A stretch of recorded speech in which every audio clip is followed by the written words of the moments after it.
So hello everyone. Thank you so much for joining. And today we're going to discuss a very important topic. Our webinar is one of within the series of UK-Russian collaborations webinar, which is devoted to the Arctic. And today we're going to talk about your steps and probably something that you need to keep in mind before going to the field, about some regulative procedures and how not to fall into bureaucracy, and what certainly you should keep in mind before going to the field. And I think that it is relevant not only for the Russian Arctic, as our webinar series is devoted to the Arctic collaborations. We're going to talk about the Arctic as a holistic region, but with some case study from the Russian Arctic, because this webinar series is about the UK-Russia collaborations. And before we're going to the presentations of our great speakers, I want to say a few words about the outline. We will have two great presenters, Svenja Holster. Svenja is the project officer from the Association of Polar Early Career Scientists, and Svenja made a great job, an amazing job to put together all the procedures and all the tips for all of us as scientists on how to, what to be ready for before going to the field. And she will present the great resource, which was done in a partnership between APEX and the Interact project, International Network for Terrestrial Research and Monitoring in the Arctic. And also we will have a great case study from Chukotka, from Gennady Zelensky, who is the executive director of Chukotka Science Support Group. And also, I want to say a few words about the housekeeping rules. This session is being recorded, and the video will be archived and posted online after the event as an open resource. And we will disseminate the information about our YouTube channel soon. Attendees of this session are automatically muted, except the speakers. So please keep your microphones muted while the other speaker is communicating. And if you have any questions, you can either ask them by raising your hand or write them down in the chat box. To keep the discussion in an ethical manner, we are using the APEX's Code of Conduct, and the link to the Code of Conduct you can find in the chat box. This housekeeping message is posted there as well. And this session is performed in English language with the simultaneous interpretation in Russian. So you can choose the appropriate language, and we please ask you to stay in the chosen channel. So you can see in the lower bar side on the right the option which is called interpretation. So you can choose your language channel over there. And for further instructions, you can see this Zoom link in the chat box. And I would like to give a microphone right now to Svenja to make a presentation about the great resource that I have mentioned. Yes, yeah, thank you very much. And also thank you very much for the invitation to this webinar. I start sharing my screen.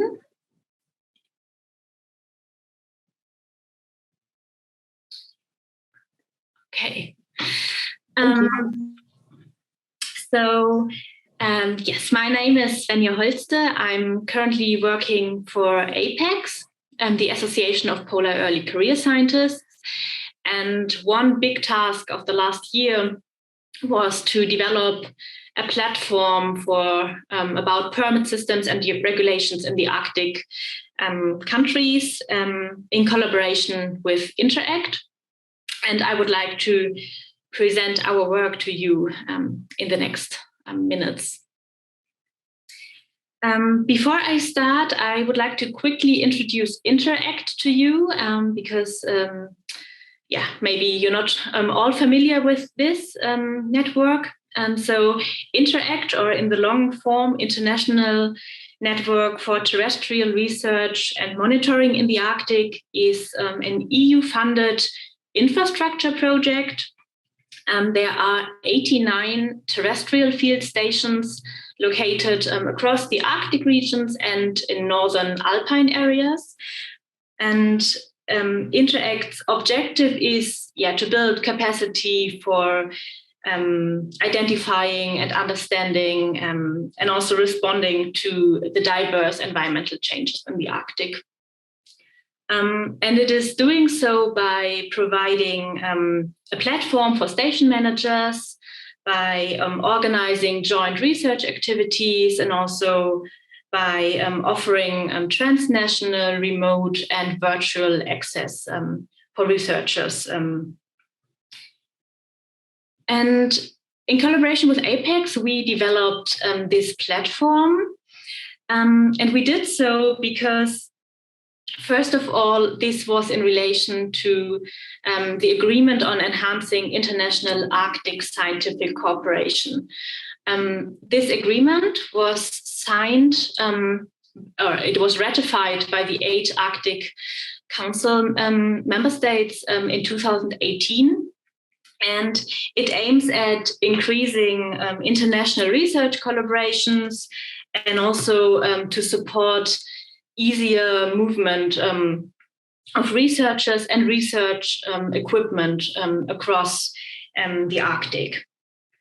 So when talking about permits and regulations, I think it comes as no surprise that this really can be a jungle for researchers. There's no really a central coordination point, no one-stop shop where researchers would have an overview and easily find all what they need. And often the country-specific information that exists are distributed across several websites. So we tried to develop this platform to have a collection of relevant permits and regulations, and have this platform as a service to scientists when researchers or scientists are searching for rules, regulations, and permits when they are preparing their field work. Only shortly to present our process, we started already in December 2020 with reaching out to station managers and receiving their input, not only station managers, but also national contact points. And clearly, without their contribution and help, this would not have been possible. And then from February and March last year on, we collected all the information, reviewed it, and developed a structure to present it in a nice way on the website of INTERACT. And then we could finalize the standardization and review process in summer last year, and we were able to launch it in July 2021. And since then, we already received our first feedback, and we are always happy to receive further feedback on that.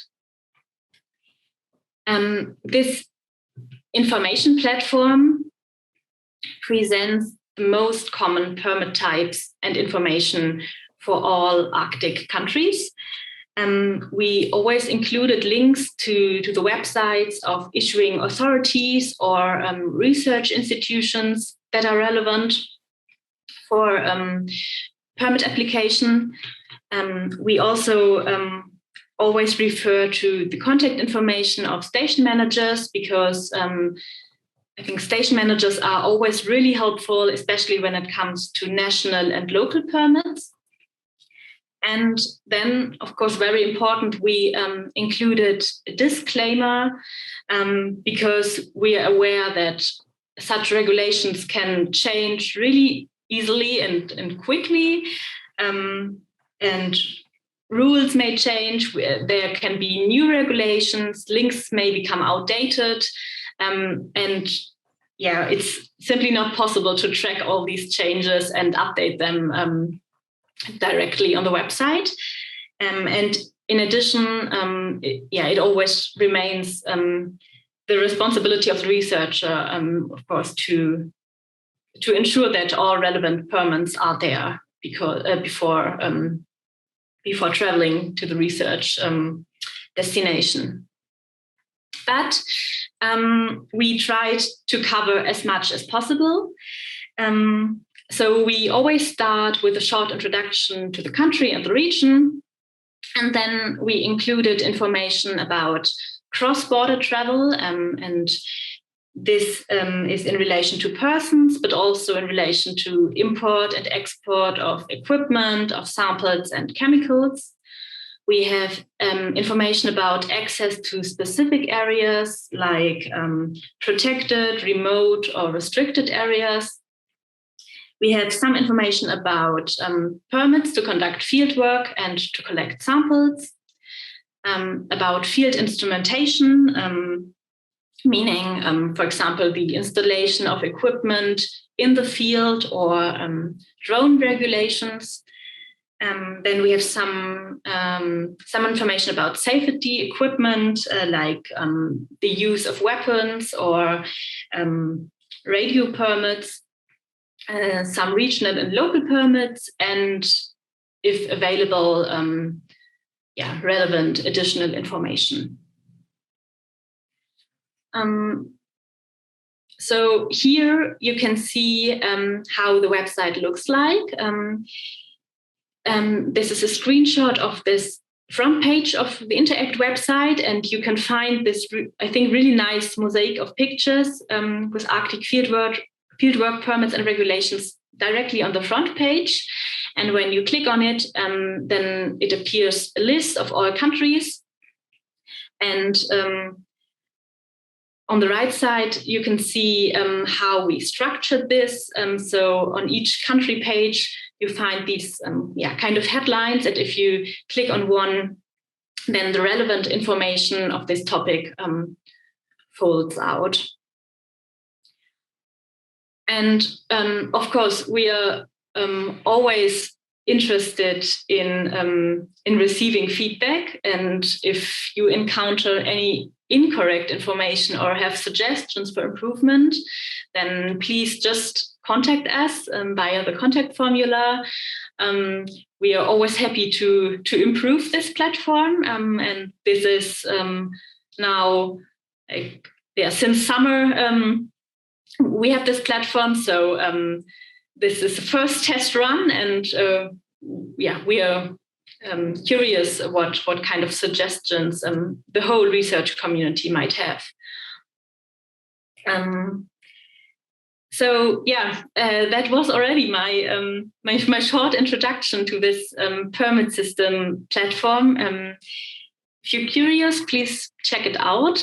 Here's the website link, eu-interact.org, or you can also scan the QR code. And I think on behalf of Apex and Interact, I can say that we really hope that you will find it helpful. So thank you very much, and also thanks again for organizing this webinar. Thank you so much, Svenja. It is amazing to see how much work has been done by you and the team to put everything together. To be honest, I have spent like 10 years managing international collaborations at one of the Interact stations. And I always felt like this kind of regulations from the Russian side are quite big number of different regulations you need to pass through different challenges to get to the field. But I assume that there has been a lot of information from the other countries as well. Can you say a few words if you have found anything similar in different regulations of different countries, or anything different? Do you think that differences exist or similarities?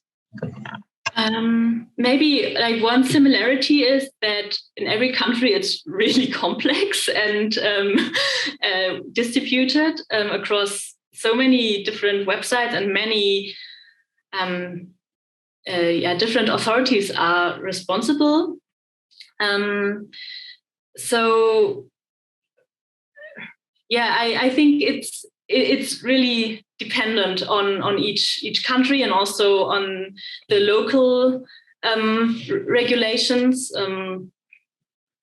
So there was not really something, and also I think this is one of the problems, that it's not really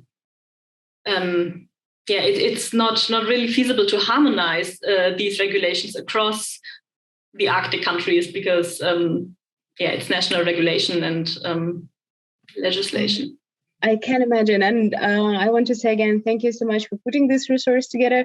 And to be honest, even if you, from my own experience, even if you follow all the regulations, all the rules, there are a lot of different situations that happens in the situ, inside, that you cannot foresee, even if you have planned everything ahead. Yeah. So that's a managerial, let's say, risk that everyone should always keep in mind. Yeah. But we will have a larger discussion with the audience a little bit later, and I would like to give a microphone to our next presenter. To find out a little bit of the case study. And today we have Gennady Zelensky, the Executive Director of Chukotka Science Support Group. And I think that Gennady will highlight all the challenges that science logistics people and supporters have. Gennady, please go ahead. The floor is yours.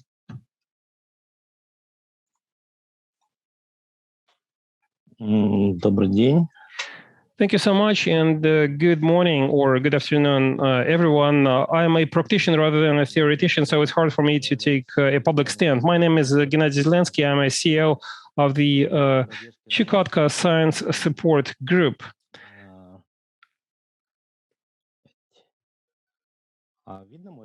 I hope you can see my PPT stack on your screens. No. No. Okay.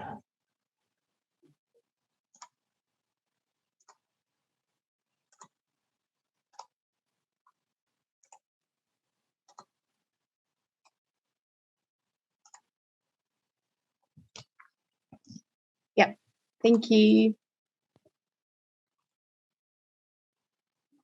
Отлично. Excellent.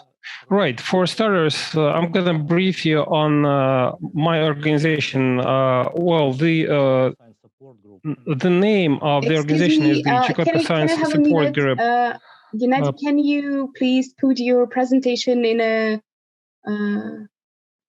working mode? Because right now I think it's not working. The presenting mode. It might also be the case that you need to stop sharing your screen and try it again, because if you have chosen only show your presentation, it might be the problem then.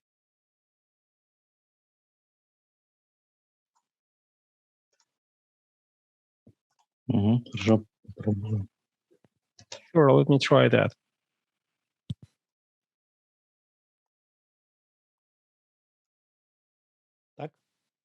Yeah. Is that better? Yeah, thank you so much. Go ahead.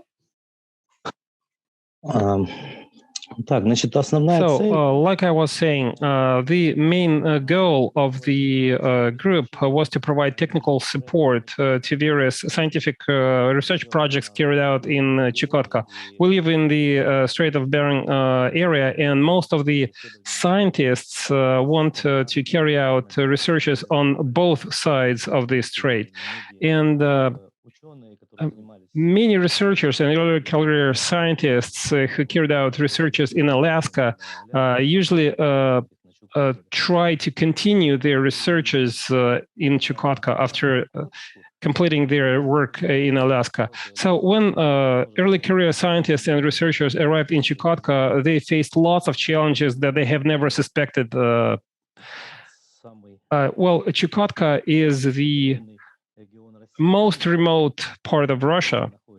It's located 86 kilometers away from Alaska. And the bulk of the time the scientists spent on, if they arrived in Chukotka on their own, was wasted on solving household issues such as finding the transportation, finding the vehicles, finding the relevant staff, filling in the blanks and getting the permits. And in the early 2000s, I traveled to Alaska as an early career scientist. And it was proposed to me that I should set up an NPO like that in Chukotka. So we've been working in this field for over 2 decades now.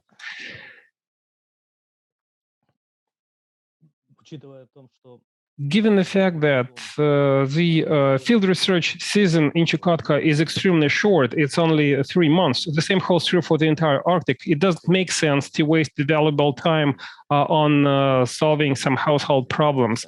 And that's why we're here. We are there to help. Let me say a few words about Chukotka, if I may.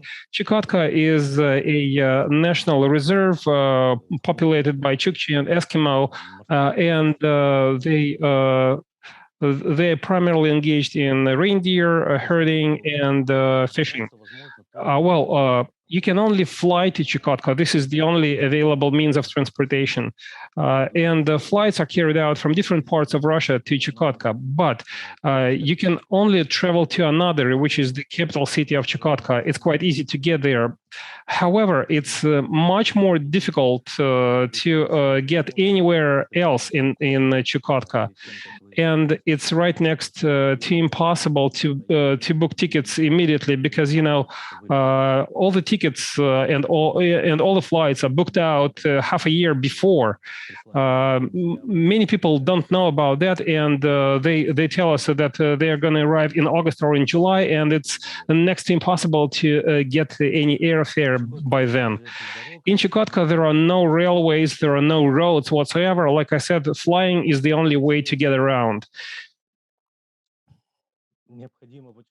And if you want to travel around Chukotka, you have to plan your itinerary at least a year in advance. And one other important thing to keep in mind is that Chukotka has become a popular tourist site in the past few years. And like I said, the air tickets have to be booked well in advance. In addition to difficulties in getting to Chukotka, you have to keep in mind that Chukotka is a closed area for the foreigners. Well, it's a restricted area. And if a foreigner wants to get to Chukotka, he or she needs to get a special permit, a special travel permit. You have to get it 30 days before you actually arrive. But our experience shows that sometimes it might take up to 100 days to get a permit.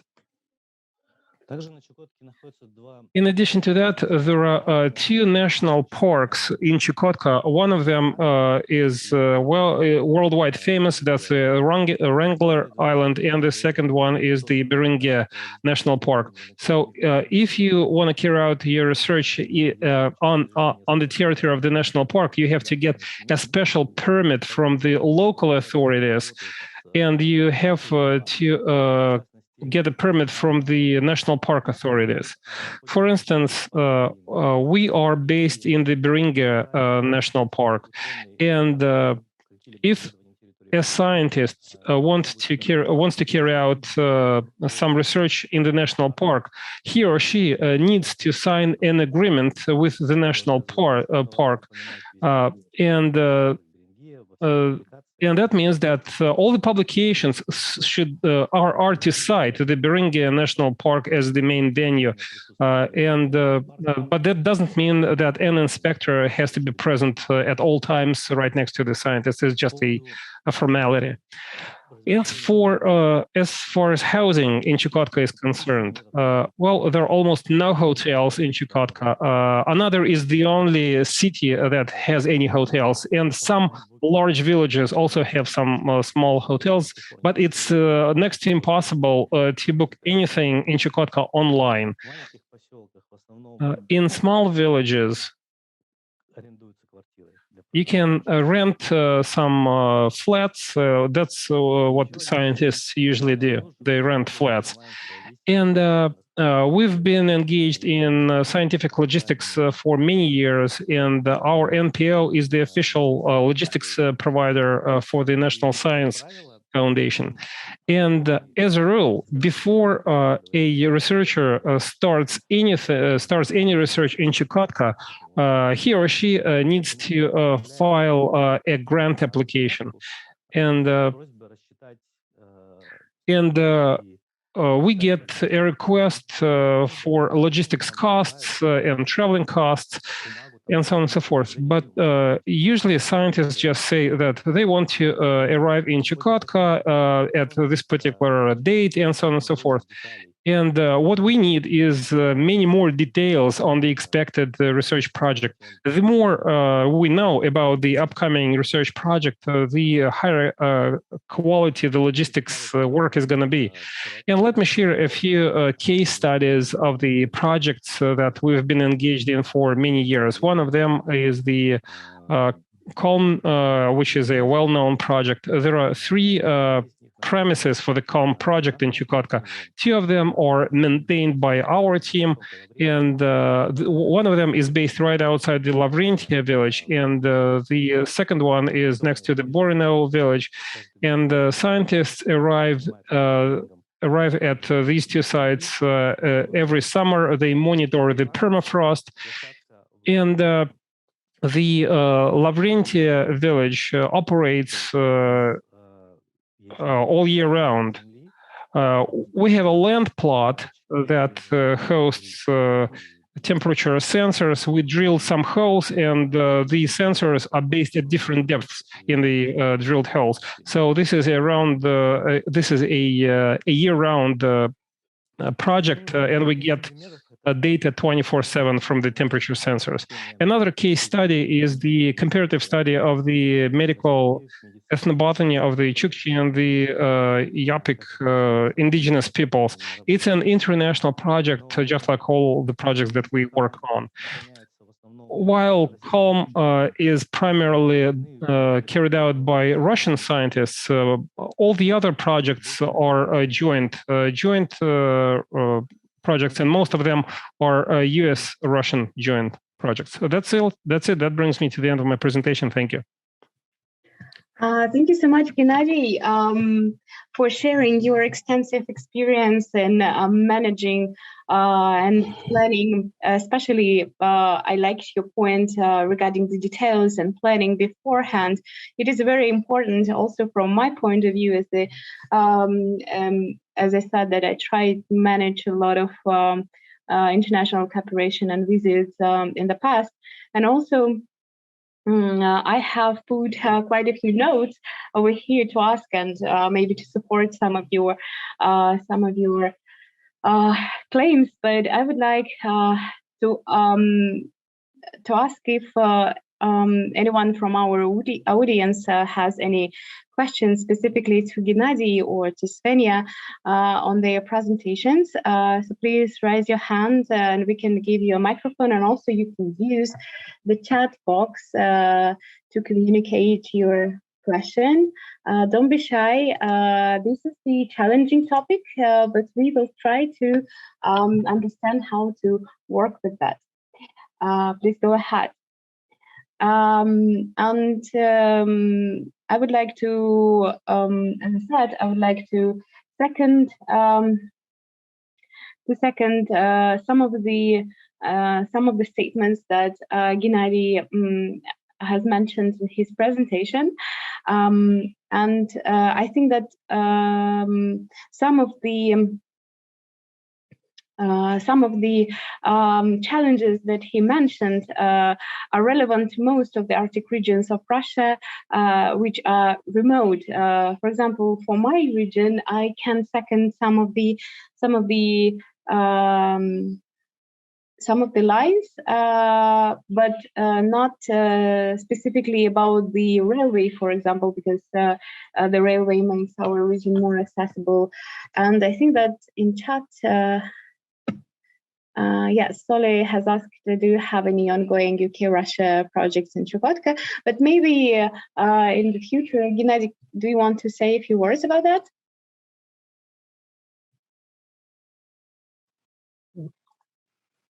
Да, конечно. Sure. As of today, no joint UK-Russian projects are being carried out in Chukotka. Well, at least not in my part of Chukotka. Oftentimes, BBC visits our region to shoot some documentary, but we are not the ones who collaborate with them. As for UK scientists, I've never had a chance to collaborate with any UK scientists. Okay, so maybe anyone from our audience will be interested, because I have heard that there is a lot of communication going on the side of the region where I am located, in Murmansk region, but probably our UK colleagues will be interested to go to Chukotka. And I also want to say a few words about agreements and different kinds of memorandum of understandings that Gennady has mentioned. Of course, it is very important because, for example, at several logistics sessions that we had with our international colleagues, we had this conversation whether these agreements or memorandum of understandings do mention anything. Do we need to sign them or not? Is it just a paper? And I want to say that yes, there is a huge reasoning in doing that, just because when you are applying to different permits, when you're applying to different regulations, you need to have these agreements to say that you have a reason to do so. So this is important. And also from all my notes that I have here, I can say that planning ahead is a very important thing. There is a communication in the chat, but if you want to talk, please raise your hands and open your microphones and jump in, so I'm not speaking on my own. But I would like to also mention that travel plans should be done also beforehand to any region of Arctic region of Russia, as Gennady has mentioned as an example for Chukotka. For Murmansk region, I can say the same, just because we have the inflow of tourists in summer and in the winter as well. And summer is the very hectic and busy travel month, just because we have the inflow of tourists and outflow of local population, who is the part of population is going for a summer vacation somewhere to the warmer countries. So it makes it very difficult to book or schedule any tickets and transportation. And also, I would like to second Gennady's point regarding the border area and national parks, because, for example, if you talk about Murmansk region, we right now in Murmansk region from several years ago, we have the area of national park established in within the area of my research station. So since some time, we need to apply for permissions to get to the national park, and it also takes time. And also, the most of the Arctic area of Russia is the border area. So you need to get permissions to go to the the place. So if you have any questions, please raise your hand. It would be great just to have a very fruitful discussion. Otherwise, we can finish the session and let our great speakers go. Is there any questions?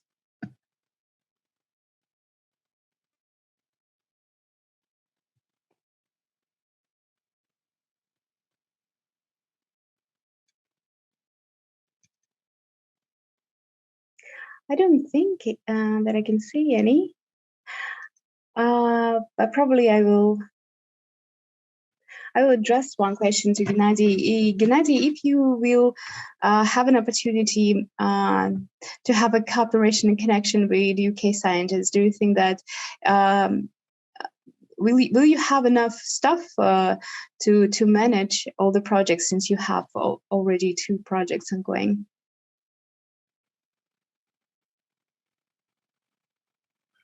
Well, that depends on the number of joint UK-Russian projects. It's difficult to get to Chukotka. I don't think you're going to implement too many projects, and I think we're going to have enough staff to cover all of them. I don't think staff is going to be an issue. And you also asked, someone asked a question about the language barrier in the chat box. Well, we've been working in this field for over 2 decades, and most of the foreigners who come to us are US counterparts, and we've never had any language problems because we usually hire interpreters. Okay, yeah, thank you so much. Thank you. And maybe just to say a few words to Svenja. Svenja, do you have this resource in English language only, or is there any plans to have it in different languages? Maybe no. Yeah, good question. So until now, we only have it in English language. When we collected all the information, we realized that it's often the case that many application procedures are in national languages. So this was also kind of a barrier for us, so that we link to websites, but then the website is only in, let's say Russian language or Norwegian or whatever. So until now, it's only in English language. And I also don't know how. I think it would be a big effort to translate everything, and then with the updating process. So yeah, we're still considering, but it's not planned in the near future. But of course, this is we always prefer that it mostly in these application for permits. It's very important to have a partner in the country you're going to who speaks the language, and then further helps with that. Yeah, thank you so much. That was my actually was my point. You just voiced it. It is always good to have a good English speaking station manager to assist you. Just because you need to get in touch with the station manager anyway. We have a question in the chat. Gennady, is there a protocol link to follow in order to apply for a fieldwork season?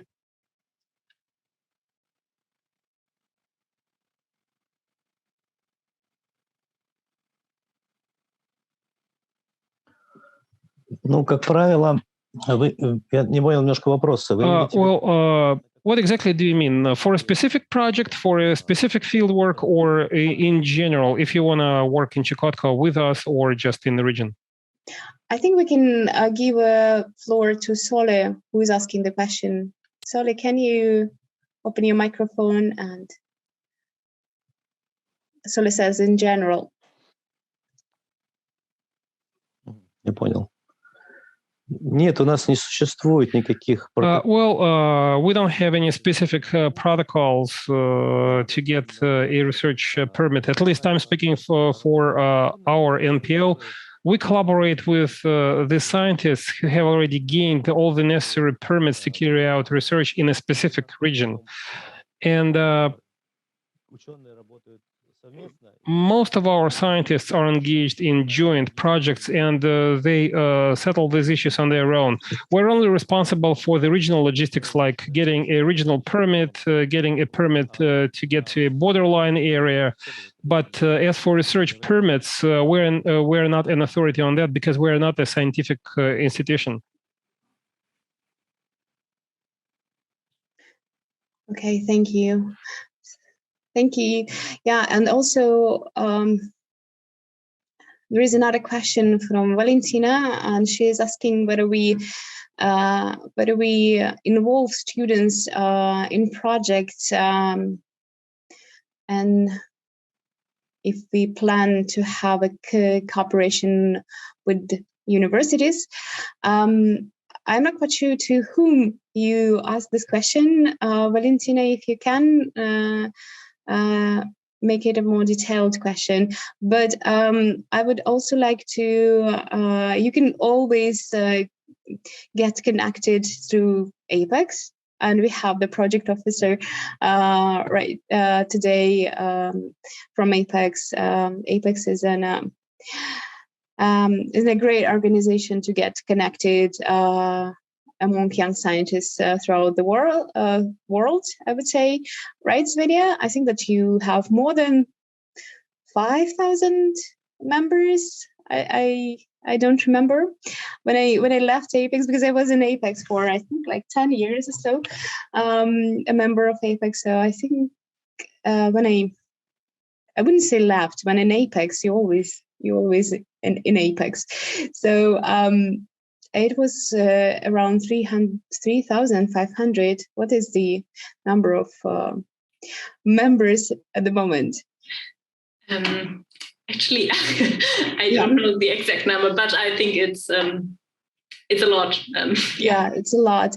We always had this problem with counting the actual number, just because we had a lot of members from different countries and universities, institutes. So you can join Apex and get connected to young scientists, but also to Gennady. I would like to forward this question to Gennady. Do you have any students coming, like probably apart your projects, the projects that you are coordinating? Do you have any students coming your way to Chukotka?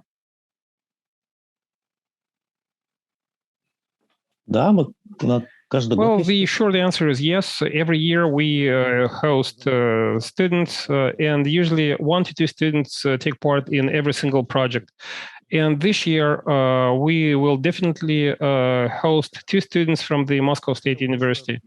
And if I may, let me clarify the previous answer, if I may. When we get an application from a foreign scientist, we always try to do our best to get him or her in touch with a Russian counterpart. Because for a foreigner to get any permit in Chukotka is extremely challenging.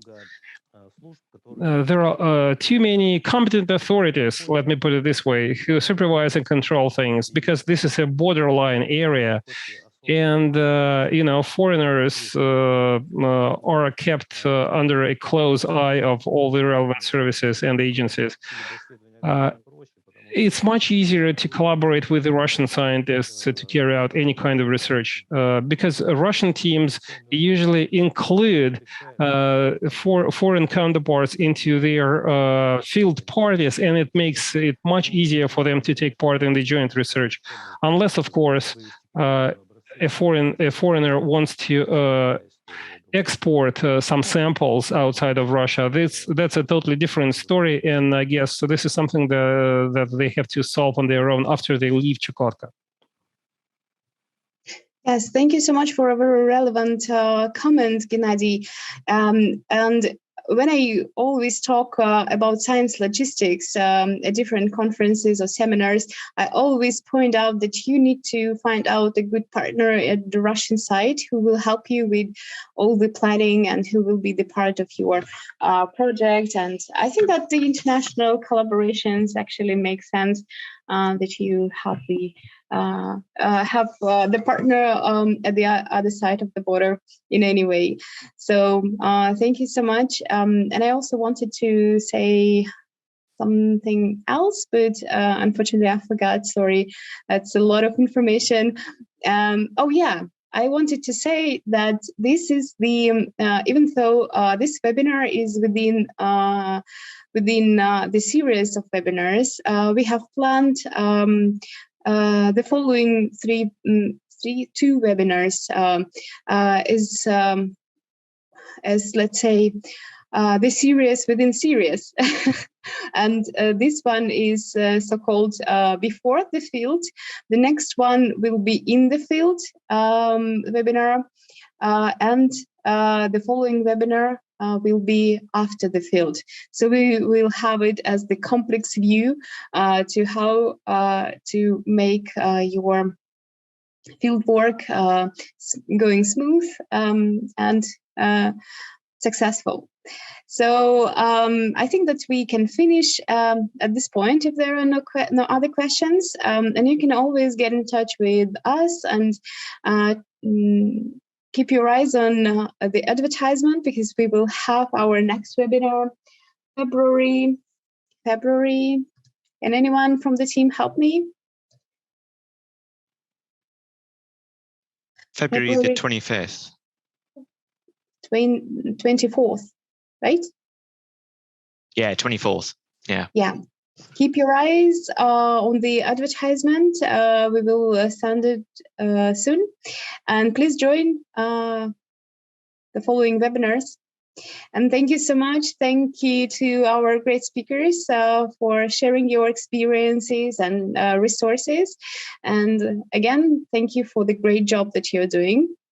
It is very important to all of us. And thank you. Have a good rest of the week and upcoming weekend. Thank you. Yeah, thank you very much. Good. Thank you.